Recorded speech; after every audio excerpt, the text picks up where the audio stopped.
কি খবর দাদু ভাইরা, আছো কেমন? তারা আছো ভালো? টি-20 ওয়ার্ল্ড কাপ 2024-এর আজকে ফাইনাল। ইন্ডিয়া লড়বে সাউথ আফ্রিকার বিপক্ষে। কেউ লড়বে দীর্ঘ 10 বছরের দীর্ঘ 10 বছরের খিদা মিটাইতে, আর কেউ লড়বে তার দেশকে অন্তত প্রথমবারের মতো কোনো একটা ওয়ার্ল্ড কাপের স্বাদ দিতে। রোহিত শর্মা, বিরাট কোহলিরা দীর্ঘ 10টা বছর এই ট্রফি খরায় ভুগতেছে, ওয়ার্ল্ড কাপ খরায় ভুগতেছে। যে একটা খিদা, তারা প্রাণপণে চেষ্টা করবে যে আজকের ম্যাচটা জিততে, আজকের ম্যাচে চ্যাম্পিয়ন হয়ে তারা কি 10 বছরের খিদাটা মিটাইতে। আর অন্যদিকে সাউথ আফ্রিকা চেষ্টা করবে, তারা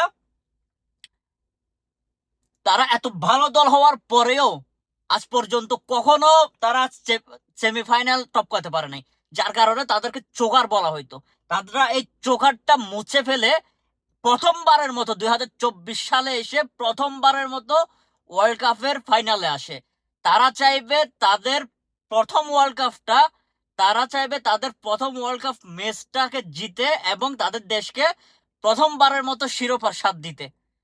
তো দিন শেষে কে কাকে সাপোর্ট করতেছেন কমেন্টে বলবেন। এবং আমি সাউথ আফ্রিকাকে সাপোর্ট করি, কারণ আমি বাংলাদেশের পর কোনো একটা দলকে যদি আমি প্রাণপণে ভালোবাসি, প্রাণপণে আমার কোনো একটা দলের খেলা ভালো লাগে, সেটা হচ্ছে সাউথ আফ্রিকা, তারপর অস্ট্রেলিয়া।